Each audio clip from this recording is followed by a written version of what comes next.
जयंती मंगला काली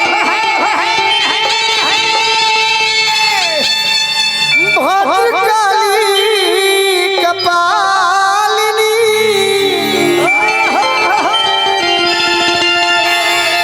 दुर्गा क्षमा शिवा धात्री स्वाहा स्वधा नमस्तुते।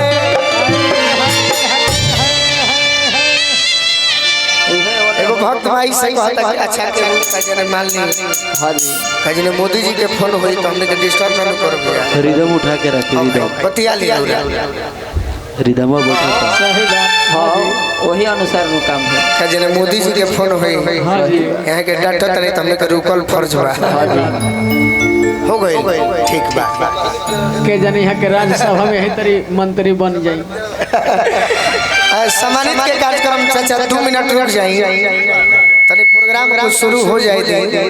ई सब तो रात भर चली 5 मिनट रुक सब तने बांध ले दी श्रोता लोग हां जी भक्त हत्ता के माई अरे काहे नहीं खू अरे काहे नहीं खू आवत ये मैया लइका तोहरो बोलावता अरे काहे नहीं खू आवत ये मैया लइका तोहरो बोलावता अरे काहे नहीं खू आवत ये मैया लइका तोहरो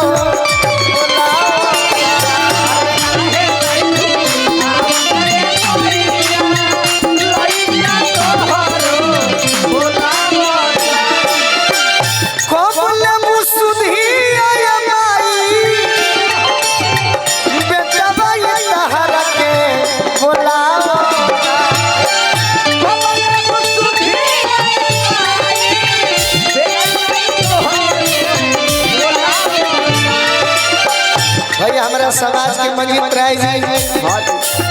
हाँ एगो और नाम रहू पधिया जी नाम के बड़ा गनी है बाकी चली खुशी भई बोल मुसुधी आया माई बेटा भाई लहर के बोलाओ काहे गई तू अरे काहे गई तू आवत या कोइया लइका तोहरो बोलाओ अरे काहे गई तू आवत या कोइया लइका तोहरो बोलाओ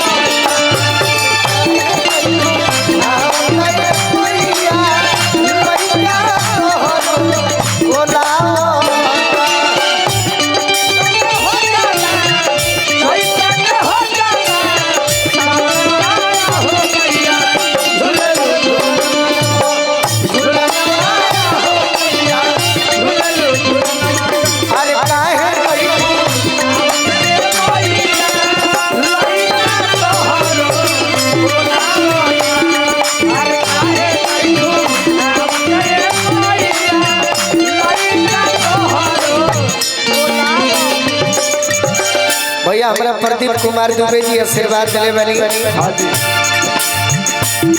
आज ये तो मजा आए जैसे कि हमारा अपन संग मजा आई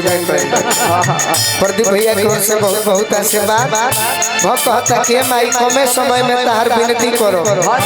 संभार ली हो निपटे गवार बनी छूटल बा पढ़ैया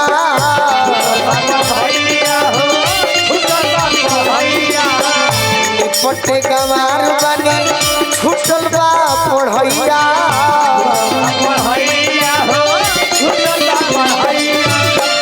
गवहू के लूर नहीं खे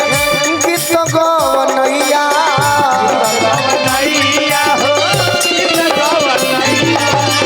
गवहू के लूर नहीं खे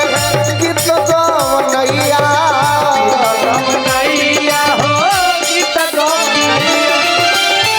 हो खना सोहैया शरण मैया गोलुआ लहर के बोलाओ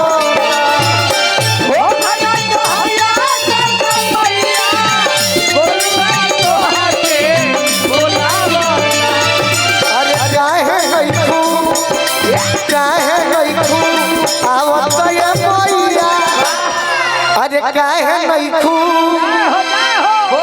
एकर एक कहले कि जल्दबाजी में भजन होखे माई सुन ली है कि काहे नहीं खू ए बागेश्वर बाबा के चेला आओ तो ये मैया अरे लइका तोहरो बोलाओ अरे काहे नहीं खू आओ तो ये मैया लइका तोहरो बोलाओ अरे काहे नहीं खू आओ तो ये मैया लइका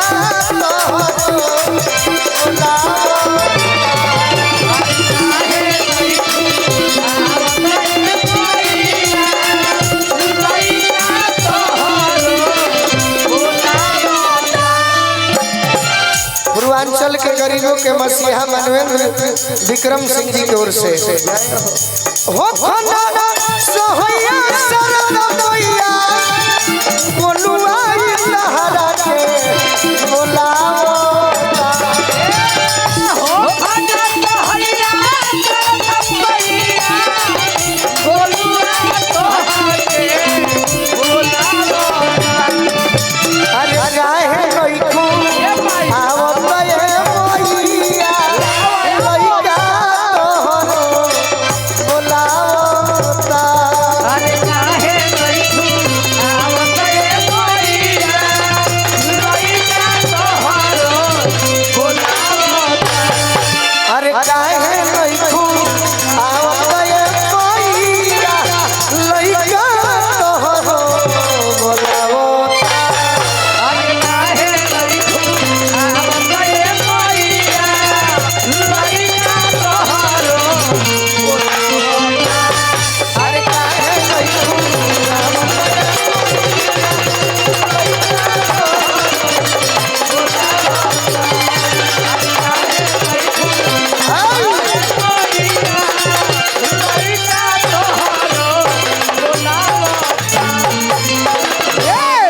भजन अच्छा लगला तो एक बार मीठा सा ताली बजा के आशीर्वाद बरसा दी।